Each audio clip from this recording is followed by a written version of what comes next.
welcome to iMoveFreely for runners. So for this session, if you have available a small resistance band like this, a little loop, that would be great. Maybe some kind of free weight, a kettlebell or a dumbbell would be useful, and then potentially some blocks for some moves we're going to do later on. So if you've got any of those items, books will do, bottles or tins might use as a weight, and then resistance bands, if you've got anything that's got a bit of give in it, you might be able to use that. Otherwise, I'll give you a moment, go and grab that equipment, I'll see you back here in a moment. So let's begin. We're going to start first of all with some breathing. So the initiation of the breathing exercises can really help runners in terms of knowing where their body is in space, in terms of breath biomechanics, the expansion of the rib cage, and that little bit of focus, maybe before we go out for a run. So in a comfortable position, maybe with your back supported if you prefer, and you can close your eyes just for a moment. Let's breathe only in and out through the nose.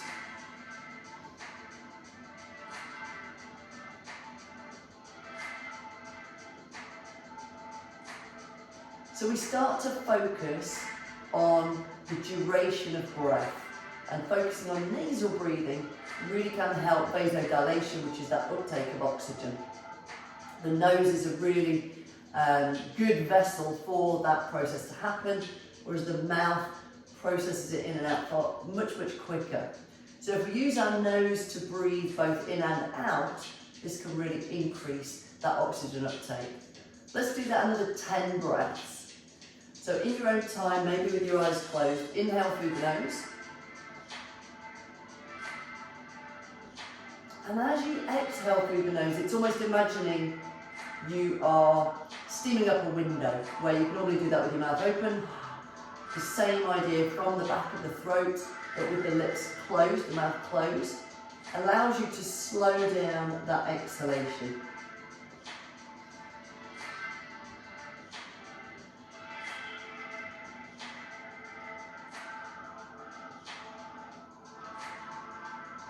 About another 5 breaths, and as you do that, just notice how the upper body moves, and this is where all our iMoveFreely techniques really help with that thoracic extension, the ribs to flare and open, nerves being mobile, which we're going to look at today in the arms. That can really help with our lung capacity, the size and the shape of our lungs and our ribs. So let's just do 2 more breaths here.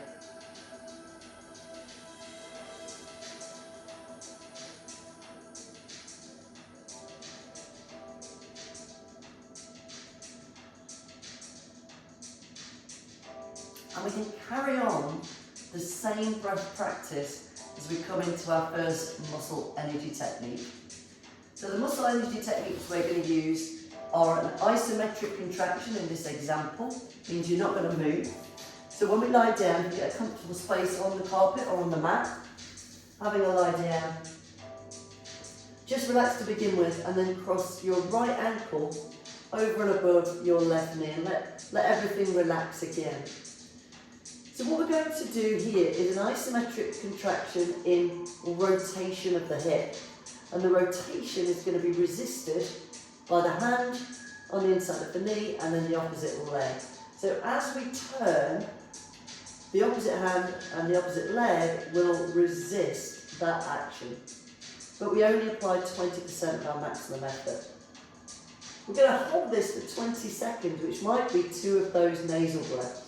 So let's try our first one now. So I'm rotating using these lateral hip muscles and then resisting against the opposite leg to really resist that rotation action. Bring the leg down. I'm going to repeat that 3 more times. And these muscle energy techniques are really wonderful for improving the function around those muscle areas. So whether you're very tight or very mobile, these techniques have a benefit to both body types. Are you using your breath as well, your nasal breathing? Let's bring that down. And initially, if this is the first time you've experienced these muscle energy techniques, people usually go a little bit too hard. So 20% really is a half of as hard as you can. So if you imagine going as hard as you can, bring that down to half and then half it again. It's actually a very subtle muscle contraction, which is wonderful if we want to reserve our energy for our running time. Let's do that one more time.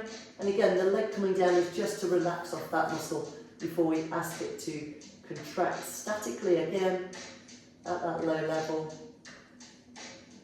with a nice steady nasal breathing.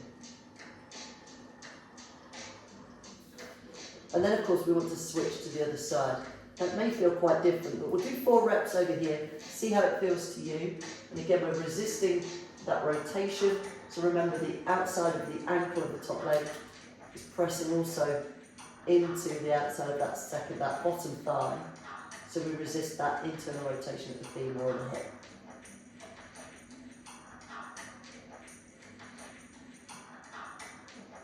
Let's bring that down. Let's do that again. And so this breathing time, this muscle energy technique time is really getting us focused, gets our mind into the workout we're going to do just now. Very often we can be very busy, we're getting bombarded with information. So to change gears from being with the family, cooking dinner, maybe doing some gardening or going to work, driving in traffic, this just gives it, it's like a pre-warm-up preparation. I've got 2 more repetitions on this side. Hopefully by now we're kind of in the zone and getting ready for a little bit of loading on the hip after this. Ribs are nicely mobile as well if we're really doing that deep breathing, slow exhalation. We've got that control and proprioception. And then let's do that one more time.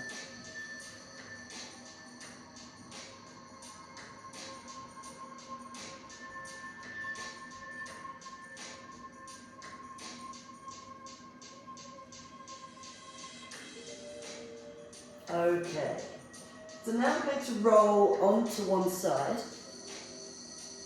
and lift the top leg, just placing the top foot behind the bottom leg. So we've got a bent bottom leg here, let the head rest on the arm. All we're going to do is lift that bottom leg. So I'm having to use my hand just to balance me here, because I take the weight of the leg off the floor, I'm now loading those adductors. So that's the muscles on the inside of the leg, which is the opposite to the ones we used in that muscle energy technique. We're going to do about 8 repetitions here before we do the other side. And this helps to start to rebalance those strength ratios. So where we've used our muscle energy technique on those hip rotators, now we want to strengthen the other side. So when you've done your 8 or 10 or 12, I'm just going to roll over and do the same on the other side, just for ease of moving, transitioning from one side of the hip to the other. And as we go through sets, I'll give you alternatives. So this is our start point.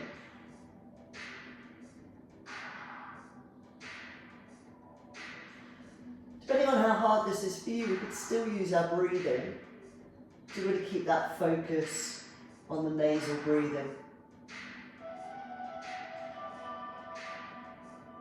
And when you've done your 8 or 10 repetitions, we roll back to the first side. Now we're going to come onto the elbow, open up the hips, make sure they're nice and extended. And then from here, just lifting up and down into that side bridge, works the opposite side of the hip. So we go from MET to adductors to abductors. I'm also getting a little bit load in the shoulders and certainly in the trunk as well. So those obliques are really helping to keep the spine stiff as I move the body away from the floor, using the knee to push and work the outside of the hip.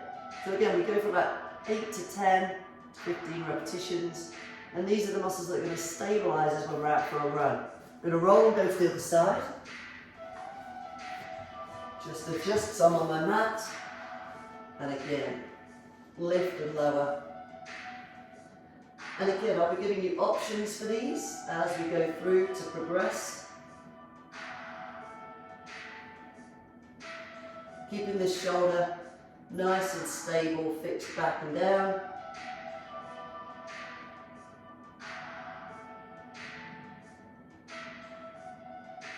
And when you've done your 8 or 10, coming to lie on the back. So we've got the first adductor move that we did. So a regression, if something slightly easier, would be to literally just have an adduct from the back. So it's symmetrical, so it feels a little bit more stable. We could come to this position so that we are loading both adductors at the same time. Arms out to the sides, going to give stability. And then of course we could go to a longer leg, and that means you've got a longer lever going into those adductors. So I'm giving you options, and you can play with these like I have done a few of each. Or you can stick with one that feels good for you to begin with and then progress through to these harder ones with the longer legs. And when you've done your set, coming back onto the side, and then this time, when we come into our side bridge, we can carry on with the original ones, or we can start to take the top leg away as well. So we're actually working both sides of the pelvis. The bottom hip pushing us away from the floor, and the top hip is lifting that top leg. This is a progression of the one we did before.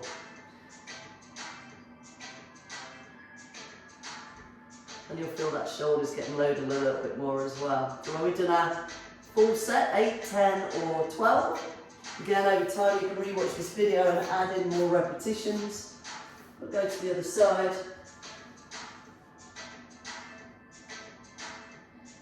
And we repeat.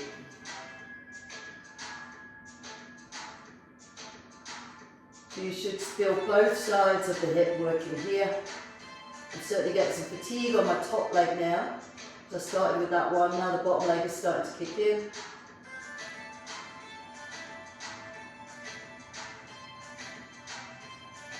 Whew.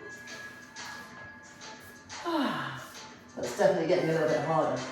So I'm going to give you another progression for those adductors, and this again might be for later weeks, depends on how long you want to use this program. I'm going to take both legs up, but this time with the arms out to the side, I'm going to load the pelvis asymmetrically. So actually what I'm getting is a lot going on in the trunk. So that I'm working those adductors, but the trunk is really getting that resistance again, so it's trying to resist against that rotation that the leg is causing or wanting to cause. Now of course we can actually regress these into that shorter lever. And so we're getting some core training, some hip adduction training, and you can go back to the double leg at any time. So let's come back into the outside hip. Final set here, of course you can do an extra set if you wish, or 3. Coming onto that side hip again and extending the top leg. And what I really like here when I think about running is almost adding a little pulse, but switching the top leg in front and behind. So you almost get that little bit of a running action, and imagining me standing as I run, that little pulse action reduces that hip drop. So when we're running, we want to try and eliminate any energy leaks like a hip drop, and that is starting to kick in now. And of course we want to go and do that on the other side.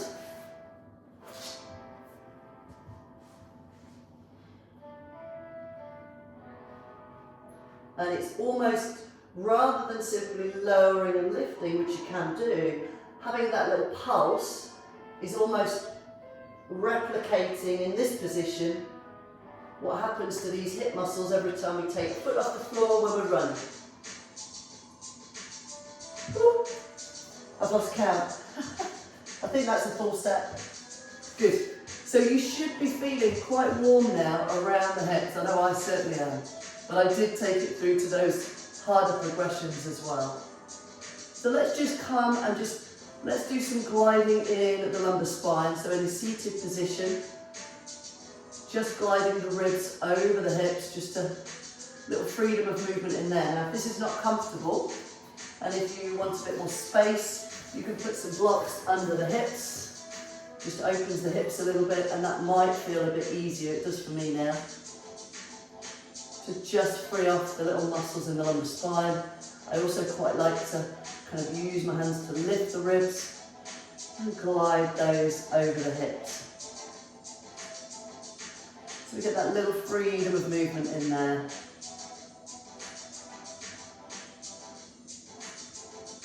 Do about 8 of those, take a rest, and then you might want to do a couple of sets of those. But next I'm going to come back down into a supine or a lying position, just for a couple of mobilisations before we come up to standing. So from here, just tilting the pelvis forwards and back, and as a runner, knowing that the whole body is interconnected. This is an area that often gets quite stiff if you have a lifestyle that maybe requires you to sit for any length of time. So these exercises are really good just to get that area above the pelvis. In a runner, moving a little more freely. I'm going to do about 8 to 10 repetitions. And then some knee to chest, so bringing the knee in, but actually pushing away with the hip muscles to round the spine, lower down and change. So this is encouraging the spine to do flexion and extension. So the tilts will give you some lumbar extension. And then these knee to chest, great for helping the spine to flex. So you'll have seen in other videos, we've used various METs. And we used rotation for the spine. And you can mix and match at any time, of course. But this series is just to give your body exposure to variety.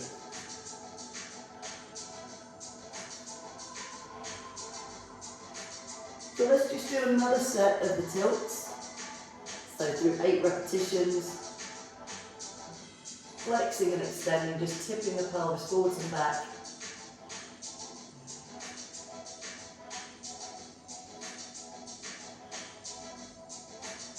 I'm not counting here, so I'm never sure how many I've done. If you're counting, my reps, I may have done 7 or 9, I'm not sure. So let's go into, I don't think it matters too much if you go just above or just below. We're moving, that's the point. Just bringing a bit of that chin to chest in, just to exaggerate flexion of the cervical spine as well. And rather than this being an abdominal crunch, I'm pushing away with my legs, anchoring the arms on to really help with spine flexion. So now we've got the lumbar spine moving, let's grab, if you've got one, a free weight, a bottle, or something relatively heavy for you, for your body type. We're going to come up to standing and take the feet out wide. We're just holding the weight in one hand, turn the opposite foot away. We're going to lift the kettlebell or the free weight up overhead, taking the other hand down. We're going to bend that turned out knee, foot, look up to the bow and start to slide down. It's called a windmill. So what we're getting here is strength or load through the torso, but also through that lateral hip. You can push it out a little bit more to load it more. We're just going to do 4 here for now.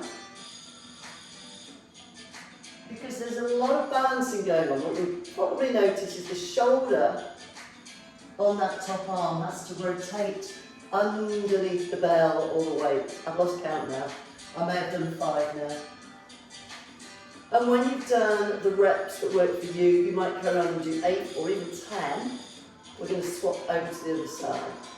And over time, you can start to progress the weights and the reps to suit. So we really want to keep the trunk stiff.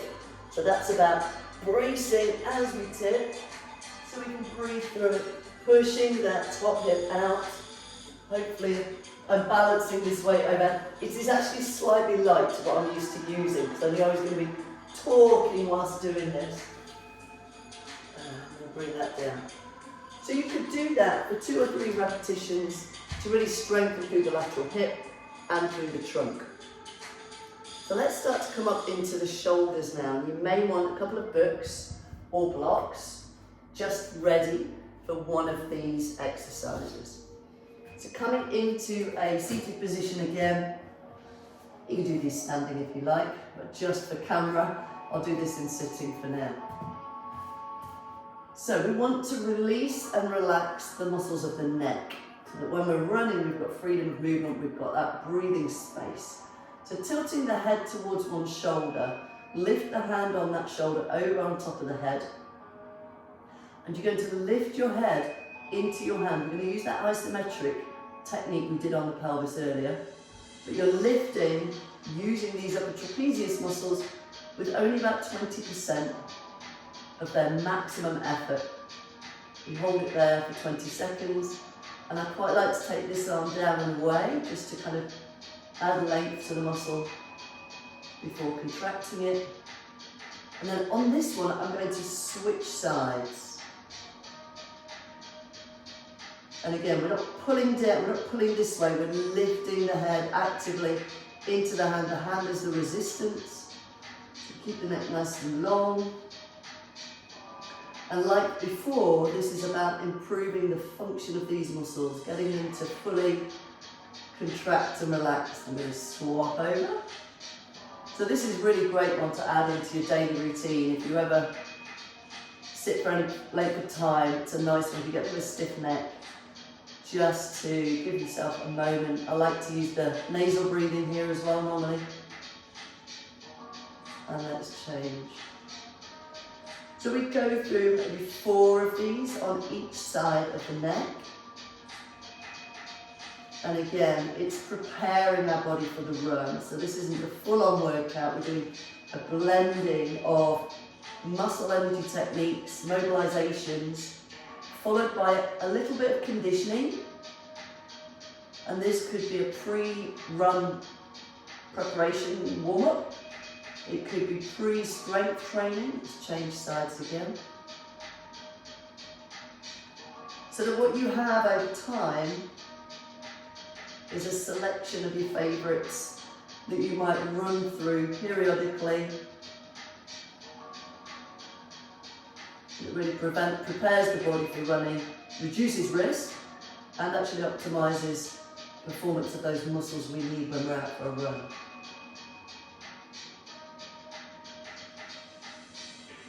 So when we've done that, these muscles can often elevate the scapula, and this is where you might want to use your blocks or books, unless you've got long arms and you can use the floor. So this is where you have the books or the blocks on either side of you.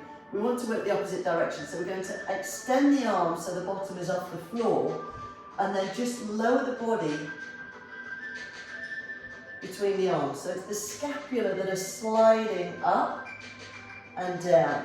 So if you've got long arms, you might be able to do this off the floor, but you'll have less range of motion, which is why I like using blocks. So you can even turn your blocks if that's what you've got, and get maybe a deeper range of motion. And it's trying to keep those shoulder blades back and then squeeze down. The tricky part is keeping the arms straight. We get very familiar with typical moves like dips, but actually getting these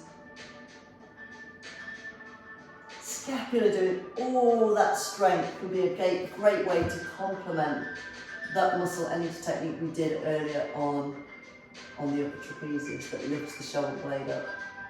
So then we want to follow that with some shrugs. Now you can literally switch, if you've got no weights or no bands, you can literally switch, if you can balance on your bottom, switch to a leg shrug. So I've got my fingers laced behind my thighs, and I'm literally shrugging the shoulder blades up and down. So in almost like a little V-sit. And so I'm using those trapezius muscles to squeeze my legs towards me. And that could be a great way of strengthening those scapular elevators. Now if you've got a band or some resistance, you could use that to do the shrugs as well. I'll show you that one in a moment standing. So first of all, let's come back to our dips again. We're going to do 3 rounds. And again, this is really facilitating scapular movement. Now when you are out running, not only do we rotate around the spine, but actually these shoulder blades slide around the back of the ribs as your arms swing forwards and back, or they should do. So this is really giving them, the brain and the shoulders and all the soft connective tissue, that proprioceptive awareness where they are in space, full range, full function. And so what we'll do now is we'll come up to our banded scapular shrugs. So if you've got a band, or you could use a free weight. If you've got 2 free weights, and then from here we can shrug upwards, lifting and lowering, and again you've got around about your 8, 10, maybe 12 repetitions. And I can make it harder by stepping wider, or you can use heavier weights.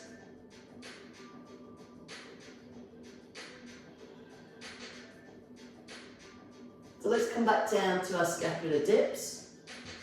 In fact, alternatively, you could dip down using the band.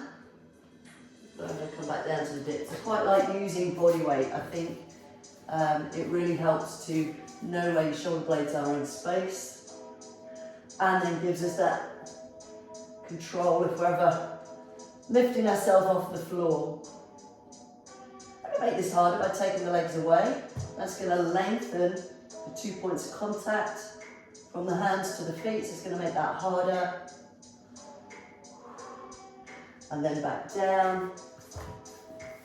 And then what we've got as the option in standing is having the free weights, and again we can use 2 at the same time, or I'm showing you here is using 1, and we do that 8 repetitions, and then do the same on the other side. I know I haven't done 8 repetitions, but I'm doing all the talking, right?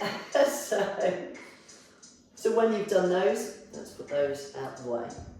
So we're now going to come to a median nerve mobilisation. I'm going to ask you to stand first. So median nerve mobilisations, again, can help with movement through the upper body. And your median nerve comes from the brachial plexus in the neck, down the arm and through these 3 digits. So we'll do one side first. So as you look at me, if you use the same arm, shoulder down, palm forwards, and we're going to go to the point where we feel the beginning of tension, tingling or tightness. Not going into a stretch, just looking for that point we find it. Now, if you've already got it here, your mobilisation will be to just slowly lift and lower your shoulder out of and into tension maybe, or that gliding changes the sensation, but make sure it's nice and slow. And you can carry on there for 8 repetitions. If you haven't yet found your tension, tingling or tightness, then you bring the arm out until you find it. And if you find it here, you could do the same scapular elevation, depression, or actually you could do the add and abduction of the shoulder to go in and out of your tension. And then when you've done 8 repetitions, let's let that go. We'll go to the other side, get the shoulder down, palm forwards, extending, and if you've got it here, obviously you can lift the shoulder up and down, but alternatively, you could actually flex and extend at the wrist, in and out of your tension. But of course, if you don't have any yet, then we keep the shoulder down as we abduct slowly. And then if you find it there, you can use either wrist, shoulder ab and abduction, or that scapular elevation and depression. 8 repetitions, and then let it go.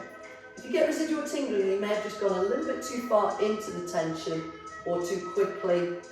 But we're going to do 1 more set on each side. So find your point of tension, and then whichever technique you prefer. Slowly gliding that nerve, giving it permission to move more freely, so that when we're out for a run, we've got full power through the upper body. And then let's go to the other side. Because when we run, we think of all the motion coming from the legs, but actually we have that counter rotation from the upper body, which helps with momentum. That spinal velocity really helps with power and speed. And obviously we want that, we want to reduce fatigue from the body, compensating if the nerves are a little bit tight. So when you've done your 2 sets of 8, we're going to come to a strength move for the hips.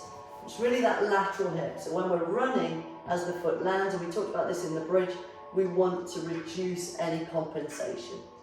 So the curtsy lunge is a really good one. So standing on one leg, take the other leg behind, and then sink down.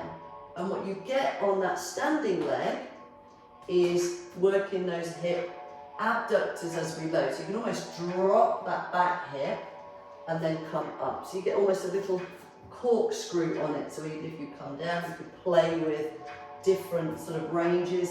Depends on your mobility and strength. Coming all the way down, you can stay more upright, and you'll feel that's going to be different each time through that standing hip. So again, we go for about 8, 10, 12 repetitions, come to the other side and repeat. And again, you may feel differences from one side to the other, depending on your movement quality, your mobility. And again, just going to play with different hip angles and actions. I think that's a good thing. And we're getting obviously the extensors at the back as well, quads, the glutes. Let's go back to the first leg. So I'm going to do another set on each side. You could carry on and do a couple more sets, pause the video, work a bit harder, more repetitions maybe as well. It just depends on your level and then where you're at in your training. I'm going to come to the other side one more time.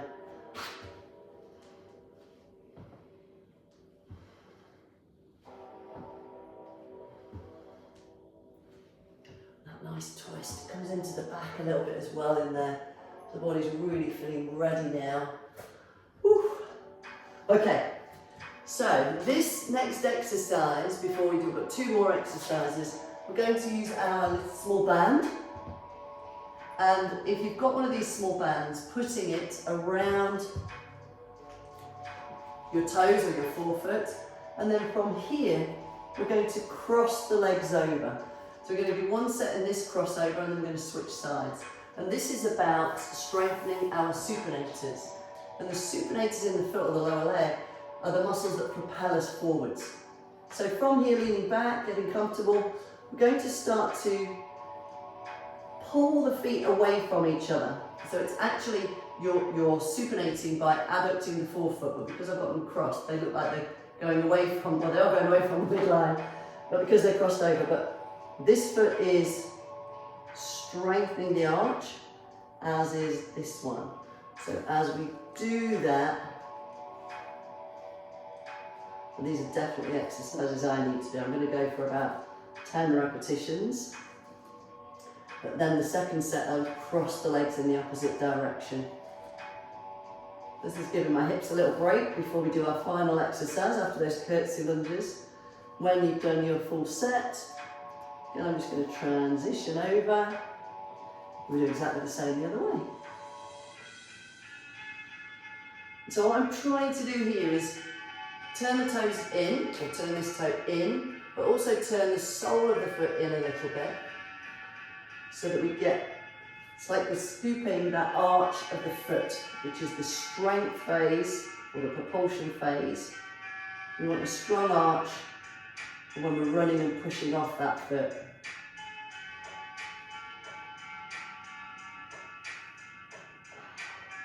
Yeah, I definitely need some more of those. So last exercise is quite dynamic. We're going to come up onto the feet. We're going to use a 1, 2, 3 high knee. So always finishing with a little bit of plyometric, a bit of jumping, so we get that impact work. So when we run, we want to pull the knee through, and we want to have a quick reaction on the ground. So we go for 1, 2, 3, 1, 2, 3. And as we do that, pulling the toes up into dorsiflexion.